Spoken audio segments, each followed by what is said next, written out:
Hello everyone. Today we are going to discuss an important topic that has been asked quite a few times in agriculture optional paper, that is relevance of intellectual property rights in agriculture. So this question has been asked at least 2 to 3 times in last few years, right? So relevance of intellectual property rights in agriculture. So before we start this particular topic, uh, most of the students might not have a clear understanding or at least a preliminary knowledge of intellectual property.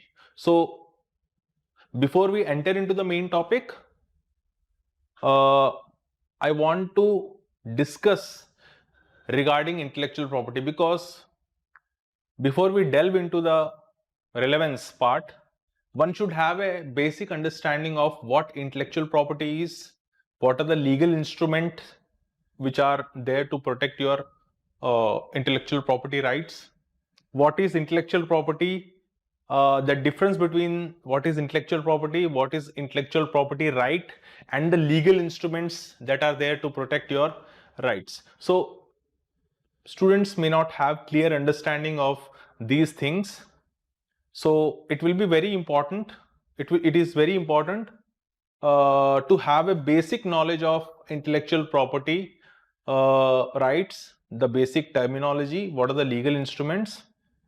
So what we'll do is, first we will discuss the basics of intellectual property rights in the part 1 of this session.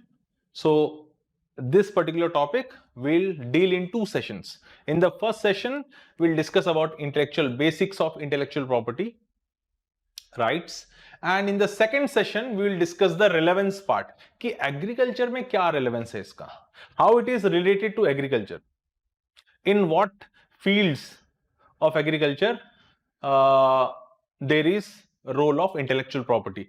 That second part we'll deal in that next session. Okay, we'll do this topic in 2 sessions. So let us begin the first session where we'll discuss the basics of intellectual property. Okay, so intellectual property rights. What do you mean by intellectual property? What are the rights? And what are the legal instruments or measures to protect the rights? ये चीजें हम लोग यहां पे देखेंगे. Okay, so first of all, let us deal with the definition of intellectual property. Intellectual property है क्या, right? So here goes the definition. So intellectual property very broadly means the legal property which results from intellectual activity in the industrial, scientific and artistic fields. So ये वाला part important है. ये एक legal property है. It is a legal property which results from intellectual activity. इसका मतलब क्या है? So you are creating something by using your brain, using your intellect. तुम अपना इंटेलेक्ट यूज करके कुछ क्रिएट कर रहे हो, right? Which results from intellectual activity in the industrial, scientific and artistic fields. So ये जो तुम्हारे इंटेलेक्चुअल प्रॉपर्टी है, ये इंडस्ट्रियल फील्ड में भी हो सकता है. It can be an invention, it can be a design, या फिर ये आर्टिस्टिक फील्ड में भी हो सकता है. लाइक कॉपीराइट, तुमने कोई पोर्ट्रेट बनाया है बहुत सुंदर, so you have drawn A portrait और ए म्यूरल, और you have made A sculpture, तुमने बहुत ही सुंदर स्कल्पचर एक बनाया है, so that is artistic field. या फिर तुमने बहुत ही सुंदर कहानी लिखी है, वेरी गुड स्टोरी और good poem, so that is your intellectual property which you have created using your intellect.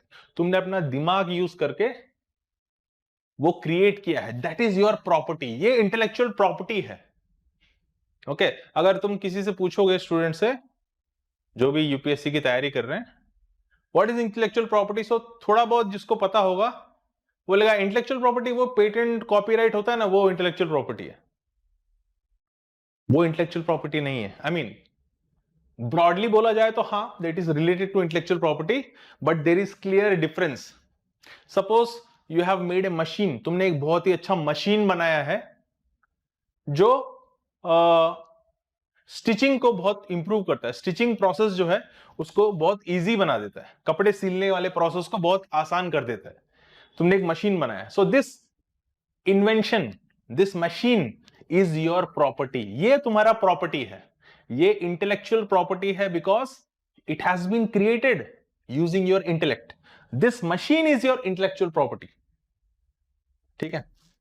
अब इंटेलेक्चुअल प्रॉपर्टी राइट क्या है? What is intellectual property right? अब ये जो मशीन है इसके ओनर तुम हो. You have created it, so you are the owner. So there are some rights bestowed upon you कि इस मशीन का तुम क्या करोगे. ठीक है. फॉर एग्जाम्पल कुछ राइट्स क्या है, इसके एसोसिएटेड राइट्स हम लोग डिस्कस करते हैं. सो ये जो मशीन है, I can make more machines in A factory on my own. मैं खुद एक फैक्ट्री लगा के, बैंक से लोन लेके खुद फैक्ट्री लगा के ये बहुत सारे मशीन्स बना सकता हूं एंड मैं बेच सकता हूं. I can sell them. This is my right to produce, to manufacture this particular machine on my own. That is your right. Second right क्या है? चलो ठीक है, मैंने इन्वेंट किया है, ये मेरा इन्वेंशन है. अब देखो मेरे को इतना बड़ा लोन कोई दे नहीं रहा कि मैं फैक्ट्री एस्टैब्लिश कर लूं. So what will I do? I will go to a company. मैं कोई ऑलरेडी जो स्विंग मशीन्स बनाने वाली कंपनी है उसके पास जाऊंगा. I will ask them, Usha जो कंपनी है या सुमित जो है, मैं जाके बोल दूंगा उनको, सर ये मेरा इन्वेंशन है, I am leasing this to you. मैं आपको लीज पे दे रहा हूं ये इन्वेंशन. हाँ, एक्चुअली मैं पहले अपना पेटेंट फाइल कर लूंगा. राइट. सो मैंने इन्वेंशन कर दिया, मैंने पेटेंट फाइल कर दिया. ओके, इस इन्वेंशन का पेटेंट फाइल कर दिया. मैं बताऊंगा वो पेटेंट फाइल करना क्या होता है. ठीक है. And I am the owner. मैं जाके ये लीज पे दे रहा हूं, यानी 10 साल के लिए. Suppose I am giving this invention on lease to a particular company for 10 years. यानी 10 साल तक वो कंपनी इस मशीन को बना सकती है अपनी फैक्ट्री में और बेच सकती है. सपोज वो 1000 रुपए का बेच रहे हैं, तो उसमें से एक 5% या 10% रॉयल्टी मुझे देंगे. सो 1000 रुपीज का अगर जो बेच रहे हैं, जो भी प्रॉफिट आएगा उसमें 500 रुपीज प्रॉफिट है, तो 500 रुपीज का 5% या 10% वो मुझे देंगे royalty. So I can give this property on lease to somebody. I can produce this property in the factory on my own. I can give it on lease also. चलो lease पे देंगे, पता नहीं प्रॉफिट आएगा नहीं आएगा, नहीं बिका तो, अगर ये सारे डाउट्स हैं, मैं बेच सकता हूं. I can cell this. अगर मुझे गारंटी नहीं है, अरे अगर नहीं बिका तो रॉयल्टी नहीं आएगी, तो मैं क्या करूंगा? फ्यूचर का पता नहीं, तो मैं बेच दूंगा. सो मैंने उसको 10 करोड़ में बेच दिया, 10 करोड़ रुपीस में मैंने पूरा बेच दिया. I have given up all my rights. अब वो उसका हो गया प्रॉपर्टी. सो मैं खुद प्रोड्यूस कर सकता हूं. These are some examples of the rights. Okay, I can surrender the patent also. So बहुत सारे राइट्स हैं. तो इंटेलेक्चुअल प्रॉपर्टी अलग चीज है. ये इन्वेंशन मेरा प्रॉपर्टी है, इसके ऊपर जो राइट्स हैं, आई can produce it, I can sell it, I can give it on lease, I can surrender the patent. ये मेरे राइट्स हैं. अब ये जो मेरा राइट है to produce on my own, to sell it, to give on lease, ये जो मेरे राइट्स हैं, इन राइट्स को कोई इन्फ्रिंज ना कर दे, कोई और आके मेरा इन्वेंशन चुरा ना ले. वो पूरा देख लिया और उसने खुद अपना बनाने लग गया. ये तो मैंने बनाया है, तो मुझे मेरे राइट्स को प्रोटेक्ट करने के लिए क्या मेजर्स हैं? सो ये जो इन्वेंशन है, इसको प्रोटेक्ट करने के लिए you have legal instrument called patent. तो मैं सरकार को पेटेंट फाइल करूंगा, सर ये मेरा इन्वेंशन है, मैं पूरा डिस्क्लोज करूंगा. I have to disclose everything कि मैंने ये कैसे मशीन बनाया है, everything I have to disclose it. And 20 years protection period है इसका. ट्रिप्स में मिनिमम 20 years देना है बोल के कंपलसरी किया है, तो इंडिया में मिनिमम पीरियड है, that is 20 years. So your invention will be protected for 20 years. तो मैं गवर्नमेंट को पूरा डिस्क्लोज करूंगा कि मैंने ये इन्वेंशन कैसे करा. उसके बदले में क्विड प्रो क्यो, उसके बदले में क्या करेंगे? The government will protect my invention. अगर कोई इसको चुरा लिया, अगर कुछ करा, तो I can go to court and जो इंफ्रिंजमेंट हो रहा है मेरे राइट्स का, it will be stopped by the court. तो ये गारंटी है सरकार की तरफ से, अगर तुम अपना इन्वेंशन डिस्क्लोज करोगे तो हम लोग तुम्हारे इन्वेंशन को प्रोटेक्ट करेंगे for this particular period of time. Court में जाओगे, तुमने पेटेंट फाइल किया, तुम्हारा पेटेंट है, court will give order to stop the infringement. जो भी उसने प्रॉफिट कमाया वो तुमको मिल जाएगा उसका, ठीक है। So patent intellectual property right नहीं है। Patent is a legal instrument to protect your right. Difference पता चल रहा है? इंटेलेक्चुअल प्रॉपर्टी अलग चीज है, इंटेलेक्चुअल प्रॉपर्टी राइट अलग चीज है।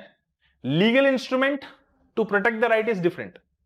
Patent is not intellectual property right. Patent is the legal instrument to protect your right. Okay. So मैंने एग्जांपल जो बताया आपको, right, intellectual property right and legal instruments में डिफरेंस क्या है? जैसे पेटेंट है वैसे ही कॉपीराइट भी है। चलो, अगर मैं पेटेंट फाइल नहीं करता हूं तो क्या होगा? ठीक है, मेरी मर्जी, में ट्रेड सीक्रेट रखूंगा, बट अगर वो मशीन हाथ में आएगी किसी का, वो पूरा पुर्जे उर्जे सब खोल के देख लेगा, फिर अपने आप से बना लेगा। जैसे कोको कोला का ट्रेड सीक्रेट है, वो कोक में कोई फॉर्मुलेशन मिलाते हैं जिसकी वजह से वो पर्टिकुलर टेस्ट आता है। अगर तुम पेटेंट फाइल करते हो तो गवर्नमेंट की तरफ से गारंटी है कि प्रोटेक्ट करेगा तुम्हारे प्रॉपर्टी को। अगर तुम इसको खुद प्रोटेक्ट कर सकते हो, जैसे कोको कोला का है, ट्रेड सीक्रेट है, मैं खुद प्रोटेक्ट कर लूंगा, एंड अगर मैं खुद प्रोटेक्ट कर सकता हूं तो इंडेफिनेटली है, 20 साल का नहीं। पेटेंट में क्या है, 20 साल तक गवर्नमेंट प्रोटेक्ट करेगा। आफ्टर 20 इयर्स तुम्हारा प्रोटेक्शन पीरियड खत्म हो जाएगा। That patent which you have filed that will come into public domain. यानी तुमने कैसे बनाया है, क्या है, वो पूरा पब्लिक डोमेन में आ जाएगा। Now anybody can produce that particular machine. 20 साल का प्रोटेक्शन पीरियड है, उसके बाद तुम्हारा पेटेंट का वो जो है, it will lapse, sorry, it will B over. 20 years के बाद खत्म हो जाएगा पेटेंट, कोई प्रोटेक्शन नहीं मिलेगा तुमको, वो पब्लिक डोमेन में आ गया। बट अगर तुम खुद प्रोटेक्ट कर सकते हो ट्रेड सीक्रेट, तुमको पेटेंट का प्रोटेक्शन नहीं चाहिए, सरकार का प्रोटेक्शन नहीं चाहिए, मैं खुद प्रोटेक्ट कर लूंगा। जैसे कोको कोला का सीक्रेट है, छुपा के रखो सीक्रेट, किसी को बताओ मत, जब तक कंपनी चल रही है तब तक प्रॉफिट बनाओ। There is no limit on a period. तुम जब तक प्रोटेक्ट कर सकते हो ट्रेड सीक्रेट को, तब तक किसी को पता नहीं चलेगा, राइट। सो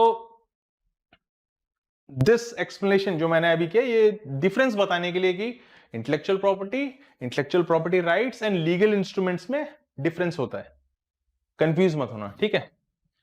सो intellectual property covers any original ideas. कोई ओरिजिनल आइडिया है, डिजाइन है, ट्रेडमार्क है, inventions and creative work produced by an individual और ए ग्रुप। तो एक आदमी का हो सकता है, ग्रुप का हो सकता है, जो उसने क्रिएटिवली अपने इंटेलेक्ट को यूज करके बनाया है, वो उसका प्रॉपर्टी है। It can be an invention, it can be a artistic piece, painting, portrait, और it can be a sculpture, it can be a industrial design, कुछ भी हो सकता है। So intellectual property, although a intangible property, suppose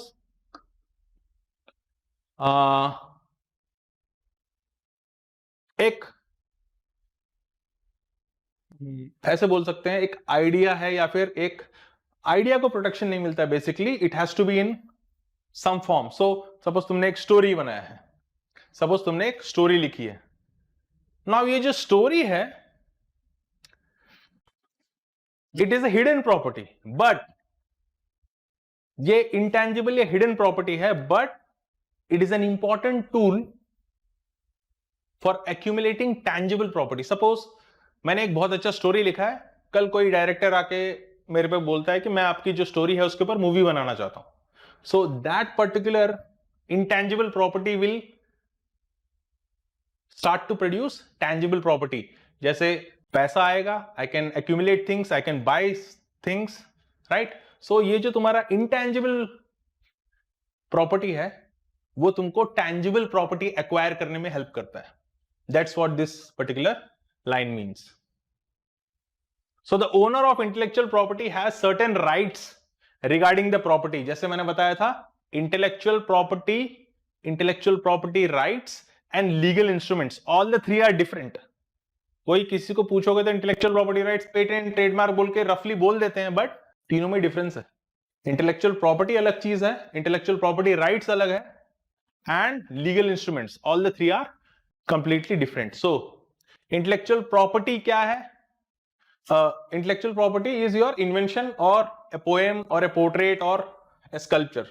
उसके rights क्या है? Rights are exploitation of the property. उस प्रॉपर्टी को तुम कैसे एक्सप्लॉइट करोगे फॉर इकोनॉमिक गेन? क्या है? You can license it, you can use it on your own, और you can assign it to somebody else, you can sell it to somebody else, और you can surrender the patent. अभी तुमको लगेगा यार ये कोई खरीद ही नहीं रहा, मैं इसका पेटेंट, क्योंकि सपोज तुमने पेटेंट फाइल किया, पेटेंट फाइल करके उस पेटेंट को for 20 years period of time valid के लिए हर फ्यू ईयर्स में तुमको फीस भरना पड़ता है. मिनिमम फीस होता है, ज्यादा नहीं, 5,000 या 10,000 ऐसे है. तो वो फीस देके तुमको अपने पेटेंट को प्रोलॉन्ग करना पड़ता है. 20 साल का मैक्सिमम प्रोटेक्शन है, बट एवरी 4 ईयर्स या 3 ईयर्स में तुमको फीस भरते रहना पड़ेगा.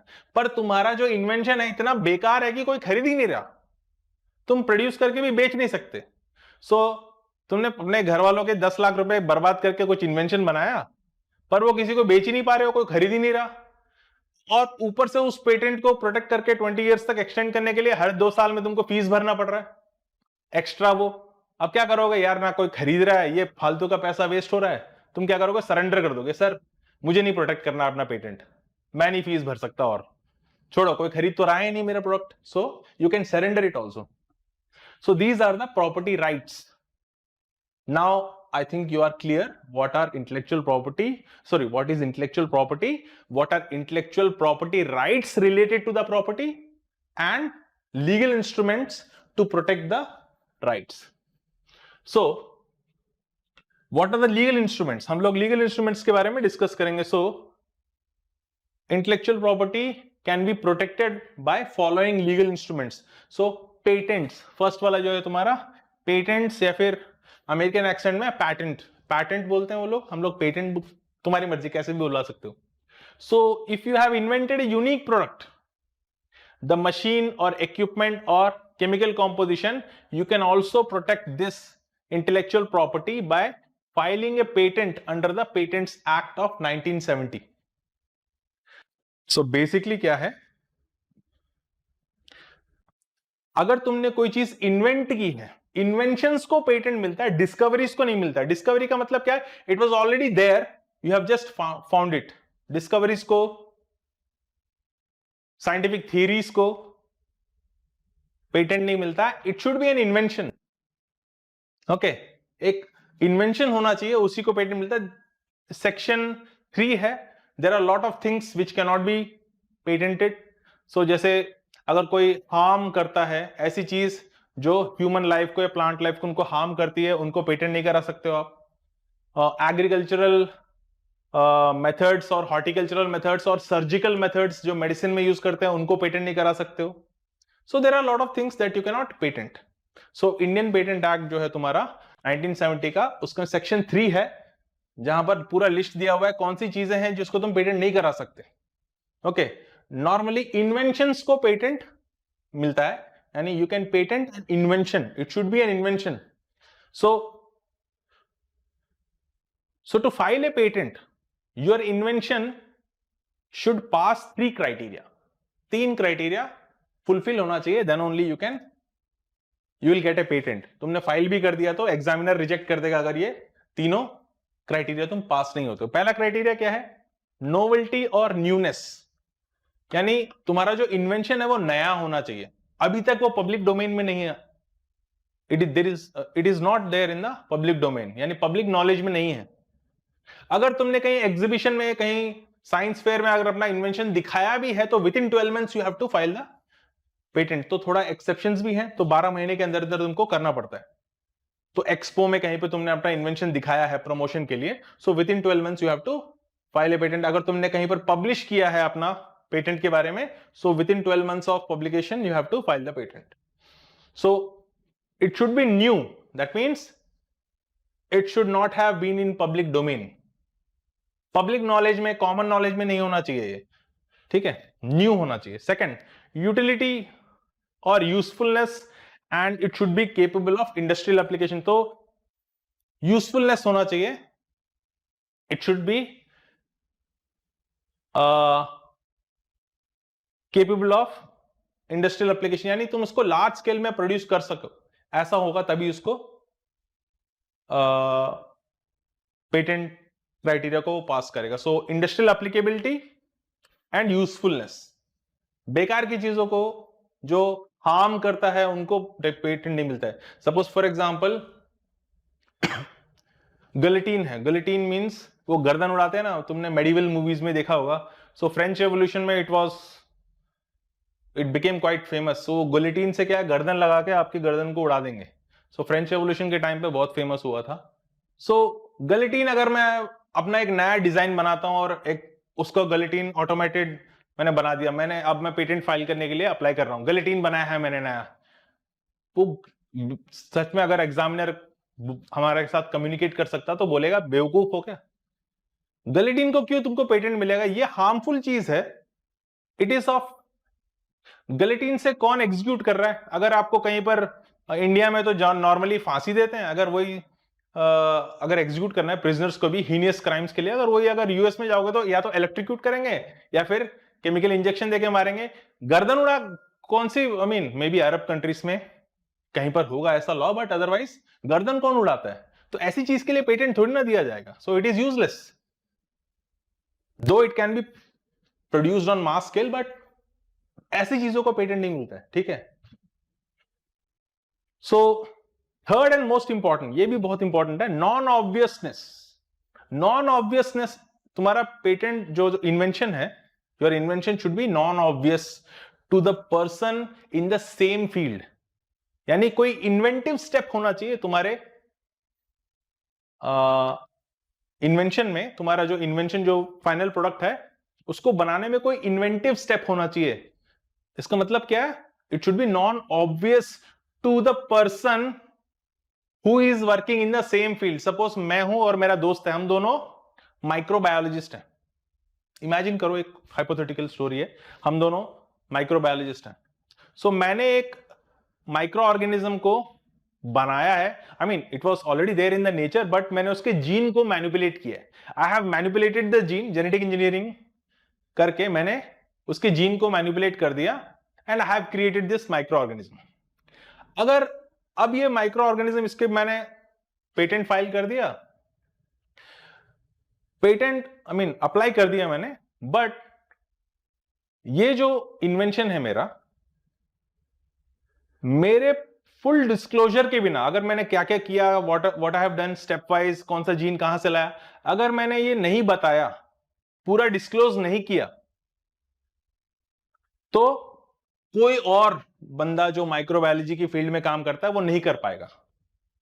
ऐसा नहीं है कि सपोज मैंने बना दिया, अरे ये तो मैं भी कर सकता हूं बोल के उसने भी एक हफ्ते के बाद सेम माइक्रो ऑर्गेनिज्म क्रिएट कर दिया जो मैंने किया है।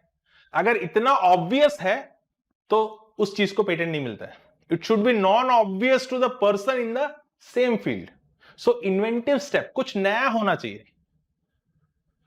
There should be something new that without full disclosure the other person should not be able to replicate. So अगर ये तीनों फुलफिल होते हैं तभी तुमको पेटेंट मिलेगा।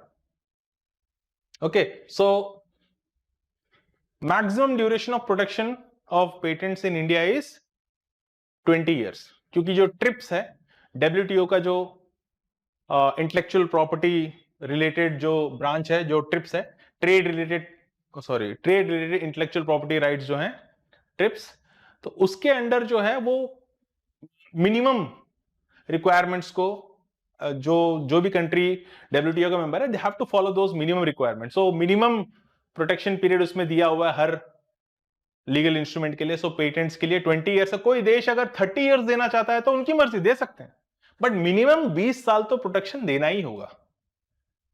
If any country wants to give 30 years protection for a patent, सारे लोग वहां पे जाके पेटेंट फाइल कर लेंगे, अच्छी बात है। और पेटेंट फाइल कहां किया जाता है, सपोज मैंने कोई इन्वेंशन किया तो मैं सबसे पहले चाइना में जाके करूंगा, क्योंकि वो साले सारा कॉपी कर लेते हैं। तो पेटेंट भी जब इंटरनेशनल पेटेंट जब फाइल कर रहे हो तो यूरोपियन पेटेंट ऑफिस है, यूएस पेटेंट ऑफिस है, so you will also apply in other countries because आजकल कॉपी करना बहुत ईजी है। सो जहां जहां कॉपी होने का चांस है वहां हर जगह पे तुमको पेटेंट फाइल करना पड़ेगा, क्योंकि कोई यूनिवर्सल पेटेंट नहीं होता है। There is nothing called universal patent कि एक जगह पर फाइल कर रहे हैं तो पूरी दुनिया में चलेगा, ऐसा नहीं है। हर कंट्री में तुमको अलग से अप्लाई करना पड़ेगा। तो यूरोप के लिए because there is a European Union, you can file a common patent. European patent office में तुम पेटेंट एंड ट्रेडमार्क ऑफिस में सिंगल पेटेंट फाइल कर सकते हो, पूरे यूरोपियन यूनियन में चलेगा, वो प्रोटेक्शन मिलेगा। यूएस पेटेंट ऑफिस में अलग से अप्लाई करना पड़ेगा, चाइना में अलग से, जापान, हर जगह पे तुमको अलग से फाइल करना पड़ेगा। In every country where you want to protect your invention, intellectual property, you have to file a separate patent. Now, so that was first legal instrument, that is patent. Second is copyright. So copyright का literal meaning है the right to copy. Suppose मैंने एक poem लिखा है या फिर मैंने एक किताब लिखी है, अब इस किताब को रिप्रोड्यूस करने का, to make multiple copies of the book, that is my right, the owner. मैंने किताब लिखी है, ये मेरा राइट है कि मैं इसको कॉपी करूं, मल्टीपल कॉपीज बनाऊं। ऑब्वियसली मैं मल्टीपल कॉपीज क्यों बनाऊंगा? To sell it. So literal meaning इसका भैया कि कॉपी करने का राइट, कॉपीराइट, राइट।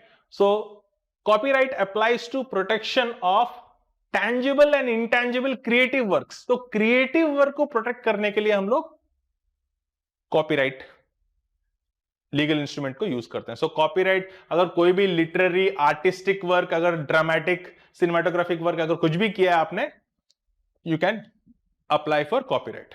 अभी कॉपीराइट का एक फंडा क्या है कि अगर तुमने कॉपीराइट के लिए अप्लाई किया है या ना किया है, the moment you create your art और the moment you have written the story, it is automatically protected.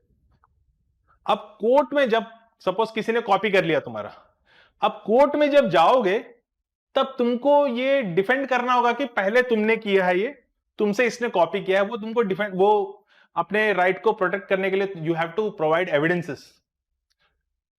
But copyright का ये एक फीचर है कि the moment you have created something literary artistic और whatever, it is automatically protected. हाँ, अगर तुमने कॉपीराइट के लिए फाइल किया है तो लीगल तुम्हारे पास लीगल प्रोटेक्शन है, अगर नहीं किया है तो भी तुम्हारा राइट है उसके ऊपर, but you have to provide evidences कि भैया पहले मैंने लिखी थी स्टोरी, इससे मेरी स्टोरी को कॉपी करके मूवी बना ली।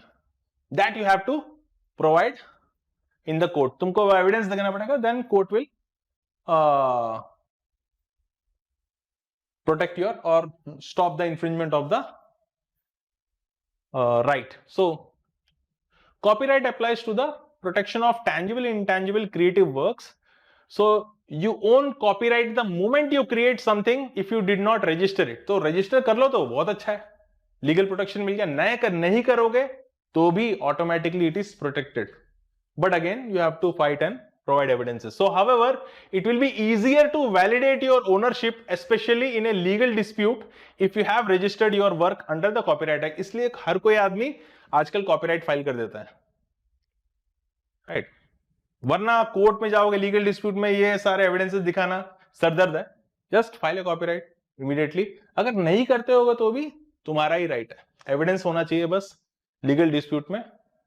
देन भूल गया, सो it is protected by copyright act 1957। इसका लीगल जो तुम्हारा प्रोटेक्शन पीरियड कब तक है? सो नॉर्मली जो तुम्हारा है, जब तक द आर्टिस्ट और द क्रिएटर जब तक वो जिंदा है प्लस 60 इयर्स, उसकी पूरी लाइफ टाइम प्लस 60 इयर्स, उसके मरने के 60 साल तक भी उसी का कॉपीराइट है। तो life time of the artist और the creator plus 60 years even after his death, उतना टर्म तक कॉपीराइट मिलेगा तुमको। Then trademarks.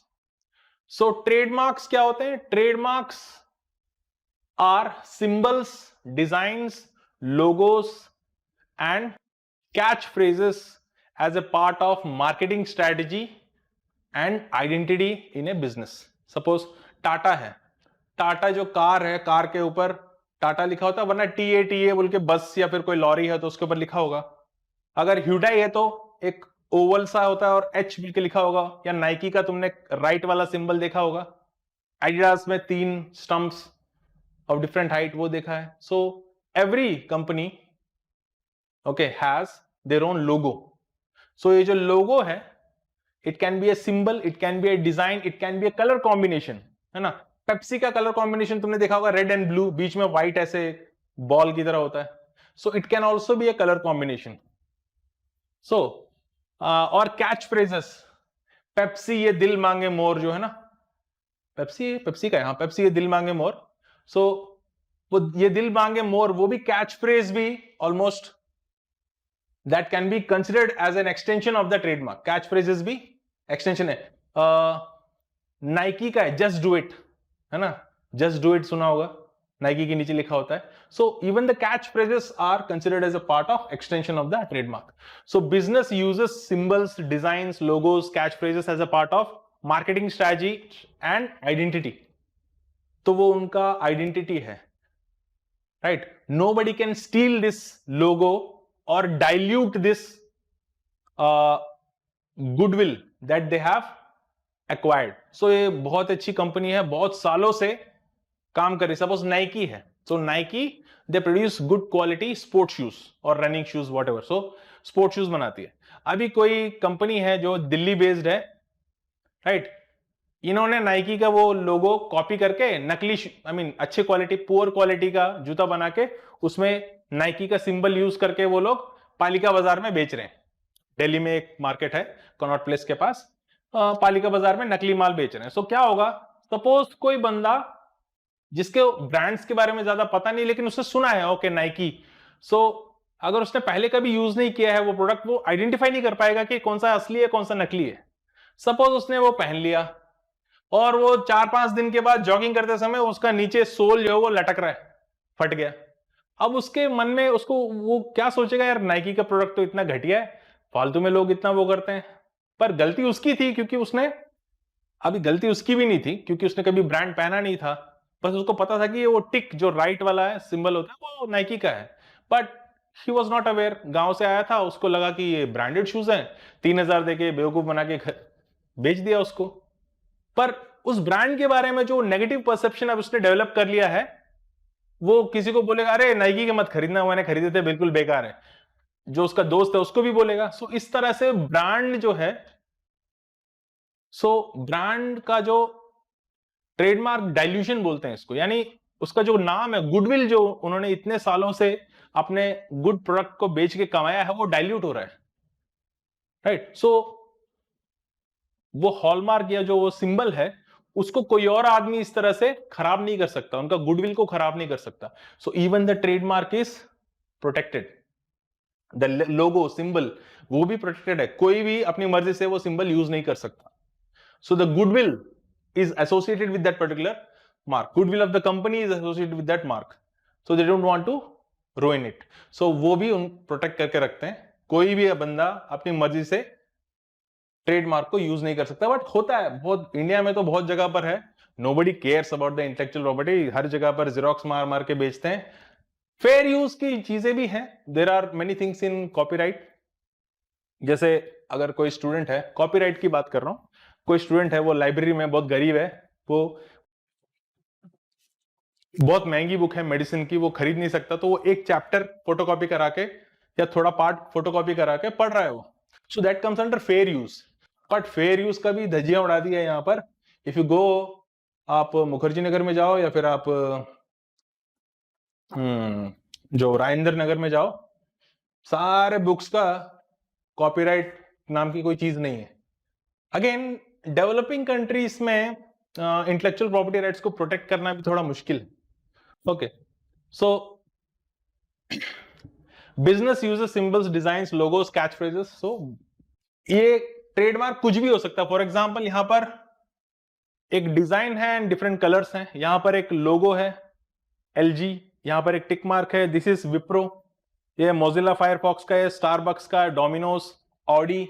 सो अलग अलग, even without names we can easily identify them, हम लोग उनको आइडेंटिफाई कर सकते हैं. क्यों? क्योंकि वो ब्रांड उस लोगो से आइडेंटिफाई होता है. अब हमने इतना उस चीज को यूज किया है कि we can easily identify them. अगर कोई आदमी है, इसके अंदर वाला जो ये, इसको क्या बोलते हैं इनको, मरमेड, मरमेड है, पता नहीं क्या है ये। सो मरमेड जो है, ये मरमेड ही बोलते हैं ना, जल में मछली, वो मरमेड। सो इसका अंदर का कुछ डिजाइन को थोड़ा सा चेंज करके, मुझे पता है इसके अंदर कोई है, लेकिन इसका कोई औरत की जगह आदमी बना के अगर मैं सेम कलर सेम पैटर्न अगर यूज करता हूं तो कंफ्यूज हो जाएगा आदमी, क्योंकि देखने में तो डिसेप्टिव लगता है ट्रेडमार्क, डिसेप्टिवली सिमिलर ट्रेडमार्क्स बोलते हैं। ऐसा ही यूज करके सरदार बख्श, स्टारबक्स की जगह सरदार बख्श बोल के एक ट्रेडमार्क देखा था मैंने, तो वो भी डिसेप्टिवली सिमिलर ट्रेडमार्क है। सो other people can pass off their goods as other companies goods। जैसे तुम्हारा नाइकी का सिंबल लगा के अपना नकली माल नाइकी का सामान बोल के वो बेच सकते हैं, पासिंग ऑफ ट्रेडमार्क बोलते हैं इसको। सो ट्रेडमार्क डाइल्यूशन, तुम्हारा गुडविल डाइल्यूट हो सकता है। टू प्रोटेक्ट तुम्हारा लोगो जो उसको है, उसको प्रोटेक्ट करने के लिए we have trademarks.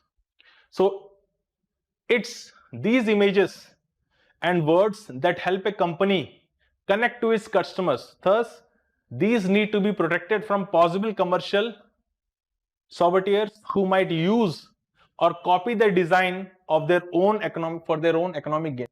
So, company का लोगो मिसयूज करके अपना नकली माल बेच सकते हैं वो लोग, लोगों को बेवकूफ बना के कि ये असली माल है।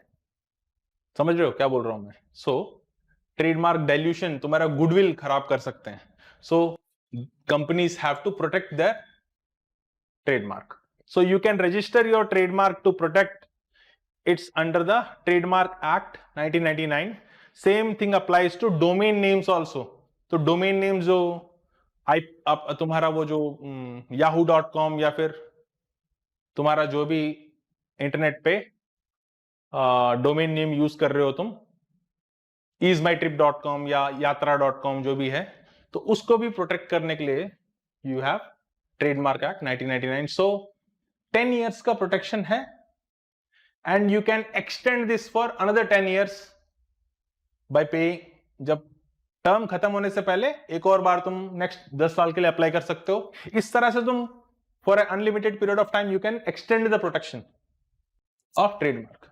तुम एक्सटेंड करते ही जा सकते हो ट्रेडमार्क को for every 10 years.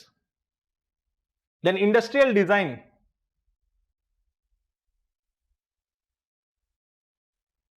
So industrial design, it means only the features of shape, configuration, pattern, ornament or composition of lines or colors applied to any article, whether in 2D form or 3D form or in both forms, by any industrial process or means, whether manually, mechanically or chemical, separate or in combination, which in the finished article appeals to and judged solely by the eye। अच्छा, ये बहुत बड़ा paragraph है, लेकिन इसमें mainly क्या बोलना चाहता है? It can B feature of A design means only the feature of shape. जैसे ये बॉटल है, बॉटल का जो शेप है, बॉटल के ऊपर जो ऑर्नामेंटेशन है, कोको कोला का बॉटल जो है, जो शेप है वो यूनिक है, right? So it can be feature of shape, configuration, pattern, ornament or composition of lines or colors, even the lines and colors, whether in 2D form or 3D form। 2D form में भी हो सकता है, 3D form में भी हो सकता है, or in both, okay, in both forms, by any industrial process। और इंडस्ट्रियल स्केल में इसको तुम बना सकते हो, you can do it on industrial scale. अगर इंडस्ट्रियल स्केल में नहीं बना सकते, उसको रिप्लिकेट नहीं कर सकते, यानी बहुत सारे लेबर्स को यूज करके कर सकते हो या फिर मशीन के थ्रू कर सकते हो, और through chemical process you can do it, but you have to replicate it on a large scale. अगर लार्ज स्केल में रिप्लिकेट नहीं कर सकते हो, then it will be just a sculpture, just like a sculpture. अगर तुमने कोई art sculpture बनाया है तो दोबारा same to same large scale में नहीं बना सकते हो, इंडस्ट्रियल स्केल में तुम उसको नहीं बना सकते, क्योंकि तुमने अपने हाथों से डेलिकेटली एक ही बंदे ने बनाया, हर एक बंदा वो नहीं बना सकता है, right? So that will be art work, so वो कॉपीराइट के नीचे आएगा। जो स्कल्पचर तुमने बनाया है ये इंडस्ट्रियल स्केल में रिप्लिकेट नहीं कर सकते हो, so that will be protected under copyright. ये जो इंडस्ट्रियल डिजाइन है, this should be, I mean one should be able to replicate this on industrial scale. जो कोक का बॉटल है लाखों की तादाद में तुम बना सकते हो, कार जो है you can produce in many units, chair जो है तुम हजारों में चेयर्स बना सकते हो। तो इंडस्ट्रियल स्केल में रिप्लिकेट कर होना चाहिए। और आई mean it can B manual, chemical और मैकेनिकल मींस सेपरेटली और कंबाइंड, यानी तीनों, मैनुअल भी हो सकता है, आधा मैकेनिकल आधा मैनुअल, और केमिकल कंबाइंड फॉर्म में। जो फिनिश होने के बाद, after when it is finished, it is जज सोनली बाय आई, अपीयरेंस, आंखों से देख के ही जज कर सकते हो तुम, हाथ से फील वो सब texture to some extent, but जो ब्यूटी है you should be able to appreciate through the eye. उसको बोलते हैं इंडस्ट्रियल डिजाइन। जैसे चेयर हो गया, शू का डिजाइन है, तुम्हारा कोक का बॉटल है, कार का डिजाइन हो गया, right. So it is applicable to only those articles which are capable of mass production, ये याद रखना, only applicable to those goods which are able to produce on large scale. So one can register his industrial design under the Design Act of 2000.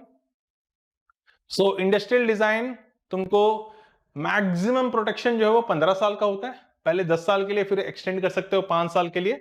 Maximum protection is for 15 years. Okay, so under Industrial Design Act you can protect it. Then plant breeders right. So plant breeders right, even plant breeder माने जो दो varieties को cross करके या उसने कोई high yielding variety बनाया है, और the plant breeder has developed a hybrid, so he has used his intellect की दो डिफरेंट वेराइटीज को, कौन सा वेराइटीज को चूज करना है, पेरेंट्स कौन से होंगे वेराइटीज में, so the plant breeder has applied his intellect, his brain and developed the variety. तो उसको भी प्रोटेक्ट किया जाना चाहिए। So the countries who are member of World Trade Organization, they were asked to either join UPOV, Union for Protection of New Plant Varieties, UPOV 1991 का है UPOV convention, और you develop your own sui generis system, यानी अपना खुद का कोई system बनाओ जहां पे तुम प्लांट ब्रीडर्स के राइट्स को प्रोटेक्ट करोगे। सो इंडिया ने सोचा कि UPOV हम लोग नहीं करेंगे, we will develop our own system, sui generis system, that means developed on our own, that is Protection of Plant Variety and Farmers Right Act 2001, PPV-FRA.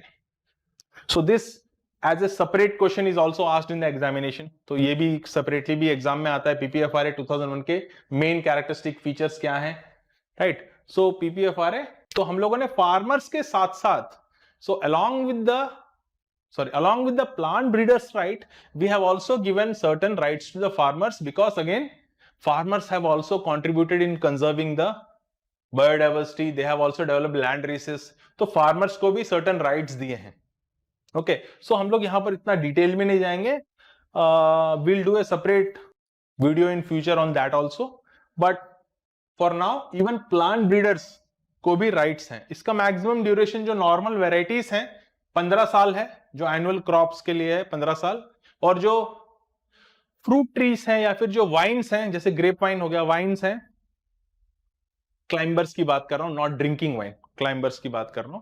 सो जो वाइन्स हैं या फिर जो ट्रीज हैं उनको 18 साल का मैक्सिमम प्रोटेक्शन है, जो नॉर्मल एनुअल बाइनियल वेराइटीज हैं उसके लिए 15 साल का प्रोटेक्शन है।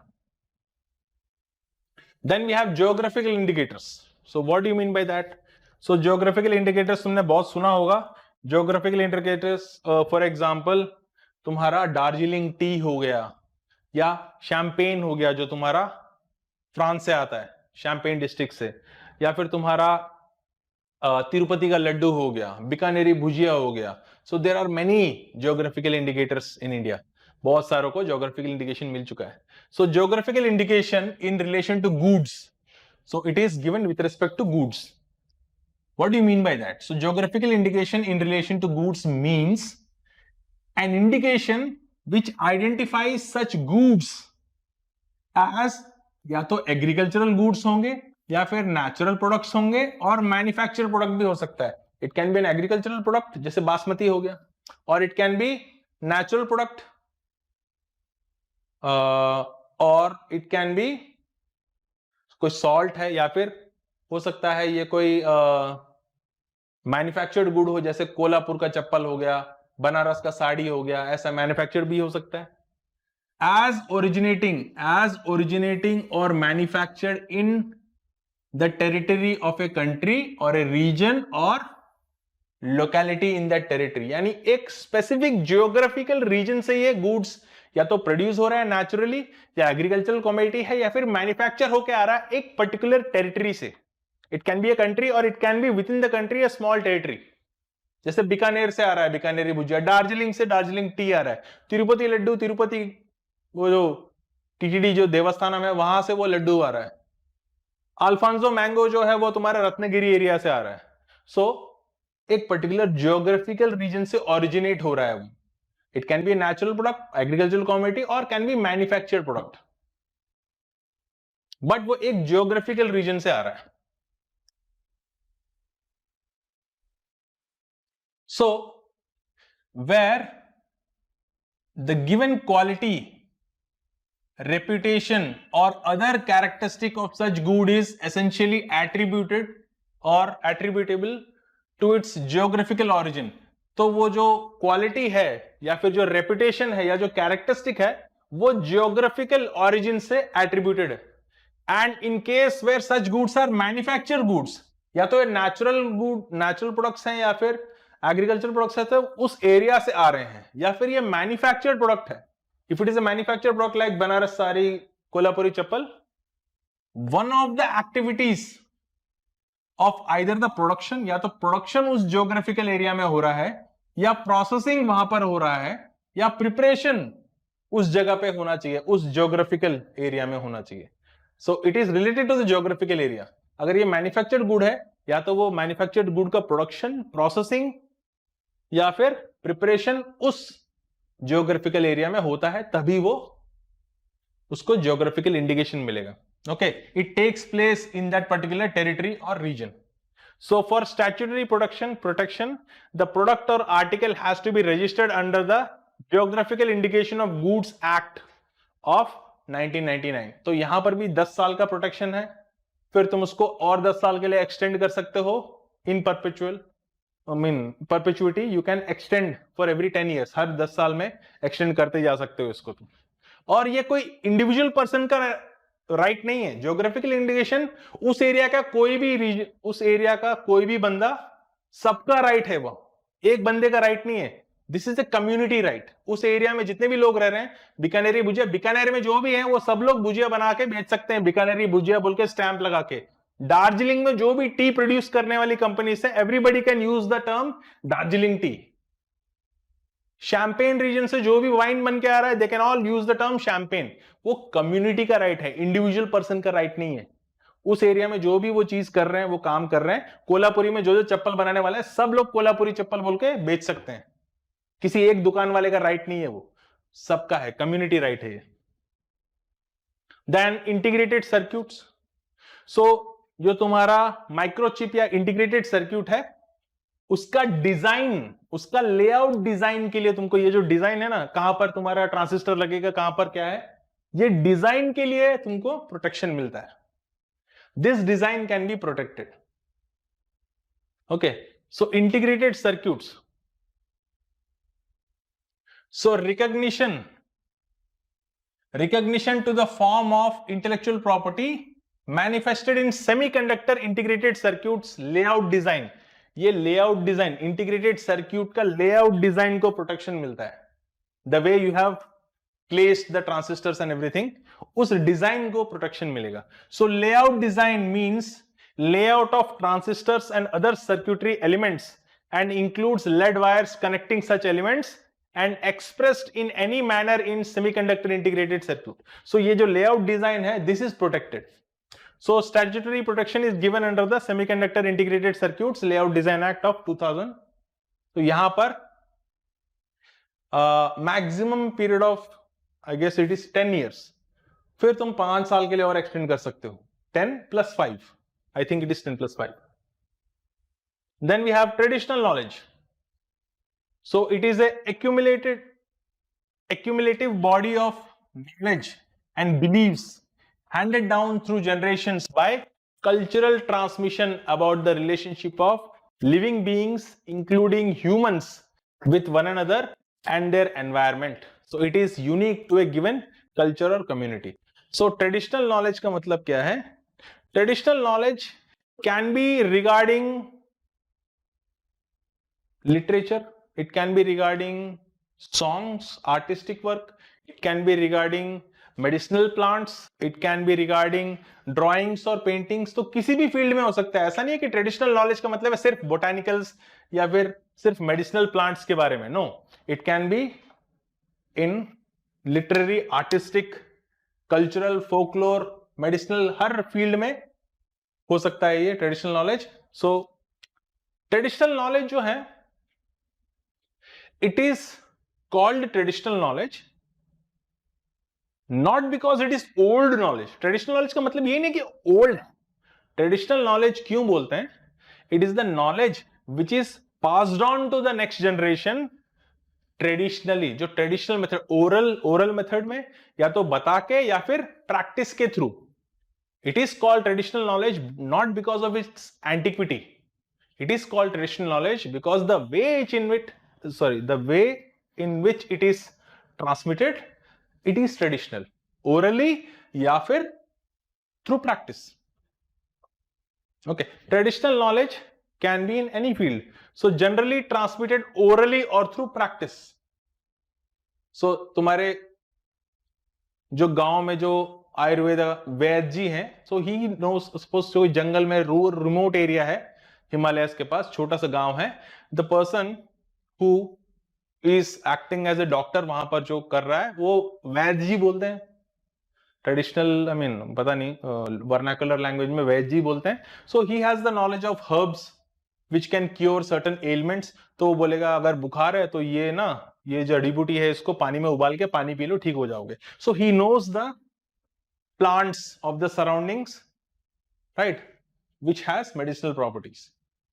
तो वो भी एक ट्रेडिशनल नॉलेज है. अब जो बंदा उसके पास काम कर रहा है वो भी सीखेगा थ्रू प्रैक्टिस, या फिर वो अपने बच्चों को बताएगा कि ये, जैसे फॉर एग्जांपल अगर तुम्हारा हाथ कट जाता है तो मम्मी क्या करती है, हल्दी लेके हल्दी लगा देती है. So we know that turmeric has anti microbial properties, antiseptic properties. वो अभी पता है because you have learn so much now, but बचपन में तो नहीं पता था ना, मम्मी ने लगा दिया. वो प्रैक्टिस के थ्रू प्रैक्टिस और थ्रू ओरली, हल्दी लगा लो ठीक हो जाएगा, दादी बोलती हल्दी लगाओ उसको ठीक हो जाएगा. ओरली और through practice traditional knowledge is passed on from one generation to other generation. अब हमको मालूम है कि एंटी बैक्टीरियल या एंटीसेप्टिक प्रॉपर्टीज है, इसलिए हम लोग लगाते थे या लगाते हैं. बचपन में तो नहीं मालूम था. तो it is passed on orally और through practice. Traditional knowledge refers to tradition based literary, artistic, scientific, medicinal trademarks और मार्क्स, सिंबल्स, डिजाइंस. तो ऐसा नहीं है कि सिर्फ मेडिसिनल फील्ड या फिर बॉटनी की फील्ड में है. No, it can be in any field. Traditional knowledge बहुत सारे फील्ड्स में. So the property belongs to that particular community. वो जो उस कम्युनिटी है, एक पर्टिकुलर कम्युनिटी जिन्होंने ये नॉलेज डेवलप किया है by using plants of their surroundings और interacting through the environment, this belongs to that particular community. So बहुत सारे ऐसे लोकल ट्राइब्स हैं जो अलग अलग पार्ट्स ऑफ द वर्ल्ड में रहते हैं. सो जो तुम्हारे साउथ अमेरिकन ट्राइब्स हैं, they have interacted with the environment and they have their own traditional knowledge. उनका traditional knowledge different है because their environment is different. वही जो ऑस्ट्रेलिया में एबोरिजिनल्स हैं, उनका ट्रेडिशनल नॉलेज अलग है बिकॉज वहां का जो flora and fauna that is totally different and their knowledge that they have acquired is totally different.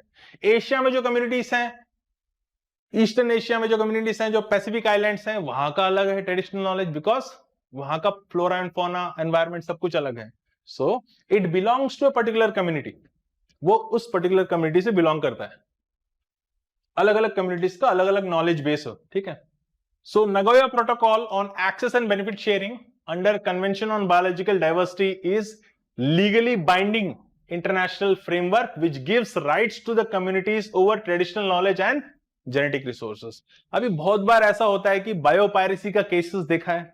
So these big pharmaceutical companies, they go to the tribes, they acquire the knowledge and they will commercially exploit it without compensating anything. तो उनको compensate नहीं करते हैं, पैसा वैसा कुछ profit नहीं देते हैं, लूट के चले जाते हैं नॉलेज को. सो अगर तुमने ट्रेडिशनल नॉलेज एक्वायर किया है किसी कम्युनिटी से, फिर उसको एक्सप्लॉइट करके तुम कमर्शियली कोई प्रोडक्ट डेवलप कर रहे हो, pharmaceutical product, and you are selling it, तो उसका कुछ प्रॉफिट उन ट्राइब या उन लोगों को भी मिलना चाहिए जिनसे तुमने वो ट्रेडिशनल नॉलेज एक्वायर किया है. So benefit sharing has been given under Nagoya protocol. Then, after India ratified Convention on Biodiversity in 1994, India became one of the first countries to enact the law, Biological Diversity Act 2002, to implement the treaty within its border. So, Act is decentralization for the implementation. So, Biodiversity Authority बनाया गया, National Biodiversity Authority, which perform facilitative or regulative and advisory functions to conserve the genetic resource and ensures benefit sharing. कोई अगर company traditional knowledge को exploit करके economically benefit होता है तो some part of it has to be given to the community from where they have acquired the knowledge, तो उनको भी बेनिफिट शेयरिंग किया जाना चाहिए. Alright, so this was regarding basic understanding of what is intellectual property. So in the next session we will discuss what is the relevance of intellectual property in agriculture. तो agriculture में क्या relation है इसका? How, in what areas, what are the different legal instruments which are available to protect the different types of intellectual property in agriculture? हम लोग deal करेंगे agriculture में इसका relevance क्या है in the next session. Okay, that we will deal in another session. That will be all. Thank you.